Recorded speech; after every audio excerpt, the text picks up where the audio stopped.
Hey guys, so we got another video, and like I said last time, this one is all about, well, not all about, but it's mostly family. And we're gonna go into a sort of a story time type thing because I've had a lot of people asking me how many brothers and sisters I have, and nieces, if I have any nieces and nephews, and So we'll get into all that, and it's kind of like a long story because my perception on family isn't exactly the same as, say, the next person. Like, some people will be like, oh yeah, your family's blood, but for me it's a lot more than that. So let's get started with the questions and we'll get into story time. So, the first one was meet anyone new at the movie thing, and it had a winky face. We had a film festival here in town, and I guess somebody thought I went. I did not go. I did not meet anybody. I pretty much stayed in bed, sick, watching Netflix. That was it. And some Maury, which is on right now, and in a bit Steve Wilkos. What kind of things do you like in a lover? It's gotta be funny. Like, gotta take care of himself, but it's not afraid to, sit around, eat a bag of chips, play video games all day. It's gotta be, somewhat aesthetically pleasing. I don't know. I figure my husband's what I look for. Just super sweet and all that good stuff. Okay. So this is where everything starts to get weird. Well, not weird, but it starts to hit story time. So somebody asked me, do you have any nieces or nephews? If so, where do they live? So, yes. I've never actually met them.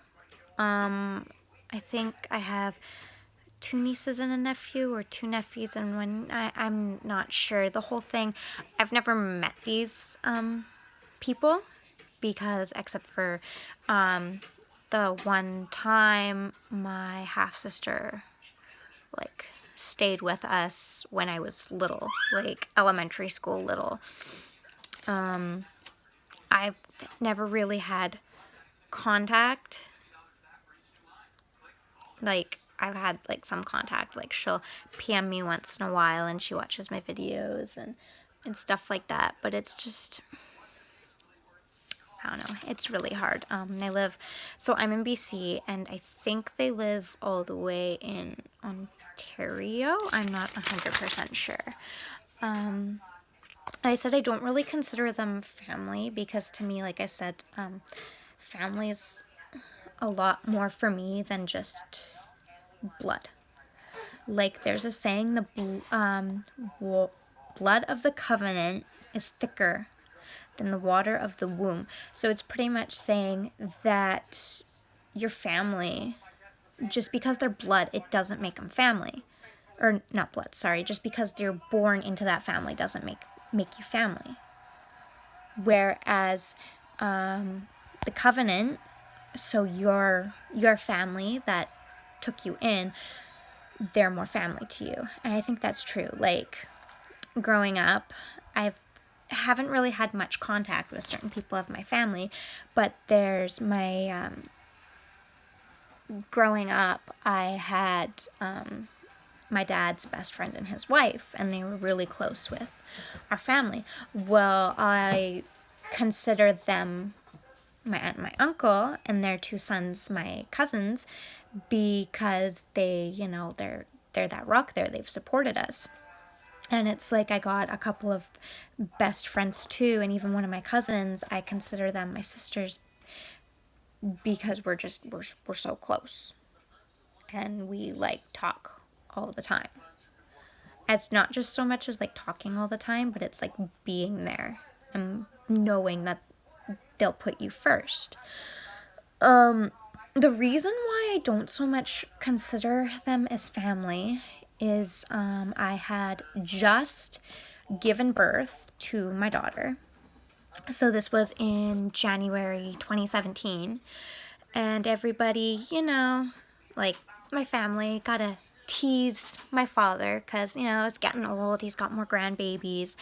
And this person went on Facebook on my dad's profile and started going off about how he already has grandkids and all this. And it was literally just slamming the door on me and my daughter and just saying, who cares if you just had another child? Or just have, like, a new grandbaby born into this world. And, I, like, coming down from my hormones. And it still makes me mad because I was in a lot of pain. It was a traumatic delivery. And all of a sudden, this person is making it about them. I'm sorry, I don't consider you family at that point. And it was literally one of my aunts who came to visit me. She actually had to go on and say, like, look, we understand that yes, your father already has grandkids, but this is about these people. And it's like, you shouldn't have to tiptoe around family. It's like, say congratulations or whatever. Don't make it about you. And that's sort of like, and this person kept asking, like, where did it go? I didn't respond because I wasn't sure how to. If they tried to, like, make contact or whatever again, would you? It's hard because to me, like, it doesn't seem like a big deal to some person, but when you're going through so many emotions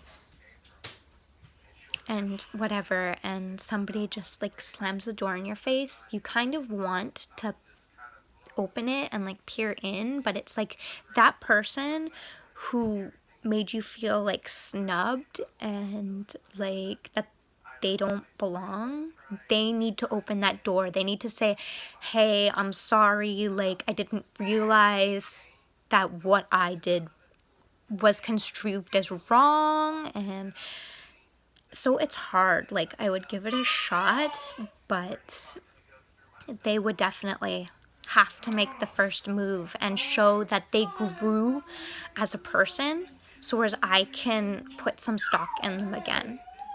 Because my family, like the people I consider family, they've been there for me time and time again. They're my shoulder to cry on. I can, like, vent to them. I can hang out with them, have coffee, whatever. And it's like, I can't see myself considering family who, don't associate, don't talk, don't, like, it's, I don't know. Like I said, it's this big, huge, like, not a big, huge thing, but for me, it's like family's a little more complicated than just blood and DNA and all this stuff. Like, not saying that I don't love my family, I do. We're a mismatched bunch of, nuts, misfits, we're crazy. But there's definitely more to family than just DNA. Like I said, I got lots of family who aren't actually my family.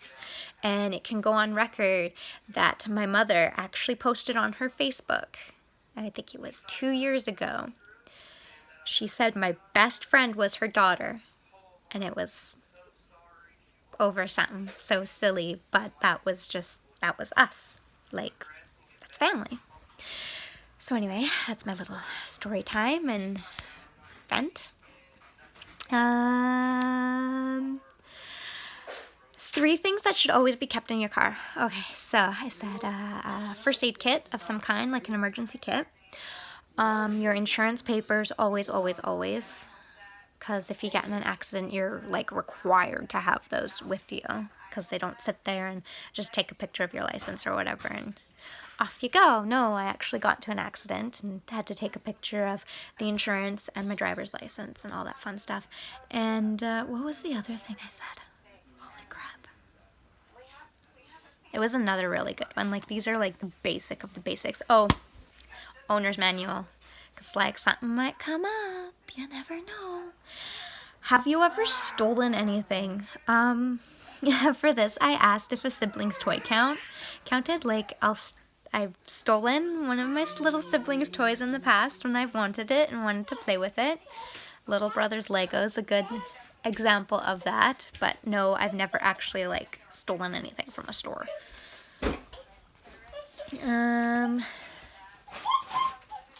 Next one was, when do you think it's safe to start dating again after getting out of a bad relationship? So this was a hard one because each relationship is different. Like, so say you're in a bad relationship and this person treated you like the worst, like you're down on yourself, you're just feeling the lowest of the low, and you feel like you never want to get back out there again. Well, here's what you do. You focus on you, do the things you love, surround yourself with, good friends. Like I got lucky. I had my mom, my dad, and like lots of my best friends. Like I got out of a bad relationship when I was legal, so we had, my girlfriend had like party because the time of year it was, so we had like drinks and all that fun stuff, and they like got me back on the horse, and it was about 4 months after I left this guy that I got back on the saddle and started dating. But I didn't get back in the saddle until I felt like me. So I like, took care of myself and did stuff that made me feel good. Did my makeup, hair, I changed my style. Like, it's so weird. Every time I feel like going through a change in life or something, I just lop all my hair off and just do it. Or I diet, or I do something. Just something to make me feel different. But point is, like, you have to do what's right for you. Just because somebody says, oh, it's too soon. You were dating this guy for X and you're already dating again, you're a whore. No. Just because you feel good already and you want to start dating because you're confident, that doesn't make you a whore or a slut. It just means you got a lot of confidence, and that's who you are. Like, what style of home decor do you like? So I like the modern colors, so the nice, like the grays and even like the red. I mean, I got a red wall in my living room, but I like the rustic look, so the stone and all that sort of stuff. So I would do like a combination. So I would do modern colors, but rustic design. And that actually looks really good. I love it. I'm done.